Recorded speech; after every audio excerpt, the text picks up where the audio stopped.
Jack Armstrong III here. Let's talk guitar some more. Uh, why do you want to play guitar? Ask yourself that. Why do you want to play an instrument in the first place? I'm guessing that it's because you love music, right?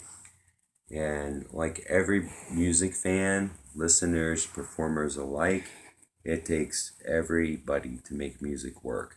Without music lovers who are listeners, musicians would be wasting their time, performers wouldn't have no need to perform. And as listeners, as we all are, when we listen to music, we pick a particular genre that we like the most, and we tend to have a narrow mind about other types of music.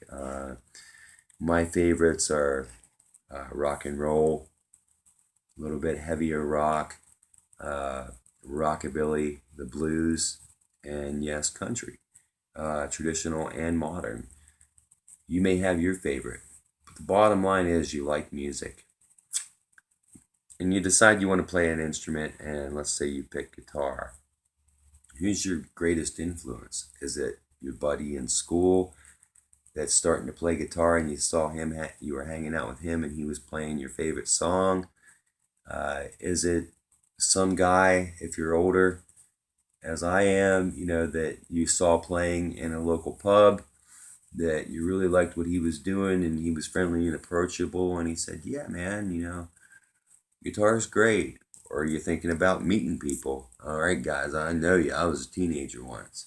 But believe it or not, I never played guitar to meet girls, and I hope my little daughter isn't learning to play guitar to meet boys. But yes, you will meet many people. Music is a gift. And if you believe as I do, it's a gift to be shared.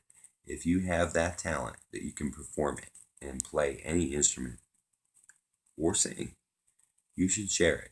That's called giving back. Giving back from what you've received.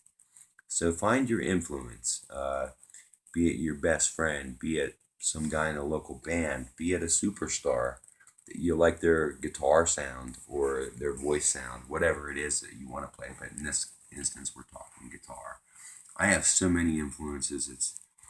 There's too many to mention. They range from local guys that I've heard play when I was growing up and learning my instrument, and to my first guitar hero in the 80s was George Lynch from the band Dokken, and then he had a band called the Lynch Mob, and he's been in various projects since then as well.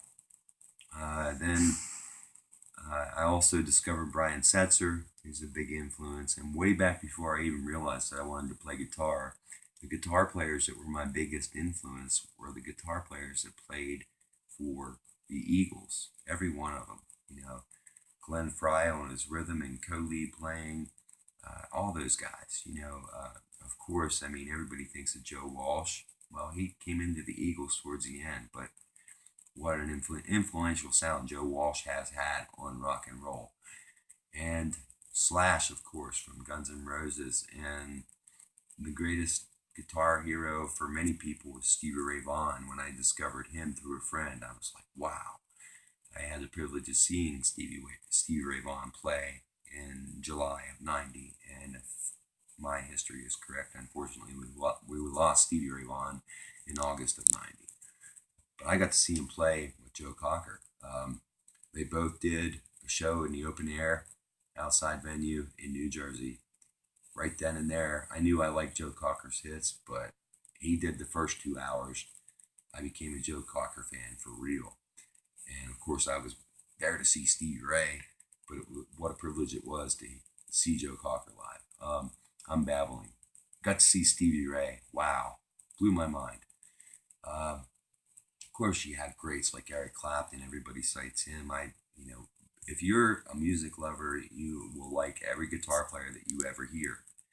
Key is you never quit learning. Every time you pick up your instrument and jam with somebody or play along with your favorite recording, you're going to learn something. And when you're jamming with somebody, it doesn't matter if you're a beginner or you're intermediate or advanced, and this person might be far more advanced than you or a beginner. You will learn something. If you ever get to the point in your life where you think, man, I know this guitar. Nobody can teach me anything. I know it all. I'm not playing with people that are just starting because that's a waste of time. You know what? Why don't you quit playing guitar then? Don't bother people with it.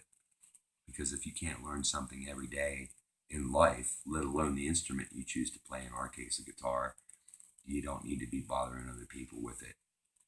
I learn something, like I said, every day, every time I touch it, every time I hear a song on the radio, what have you. I learn something.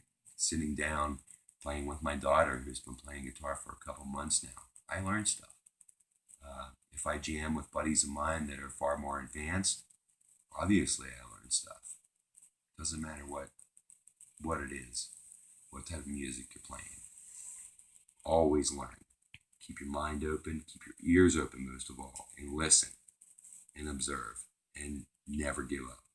Never give up on learning something new. You'll find yourself as you play guitar stuck in ruts. The best thing you can do to get out of that rut of the same old licks and tricks is to play with somebody that you know and locally to you that's a really good guitar player or a beginner guitar player. You'll pick something up, and as well you'll be sharing your gift with that person as well, and hopefully they'll pick something up for you. But never quit learning. If you feel that you have, don't bother any other musicians with your attitude. Keep it at home. Keep it out of the trees, guys. Thank you.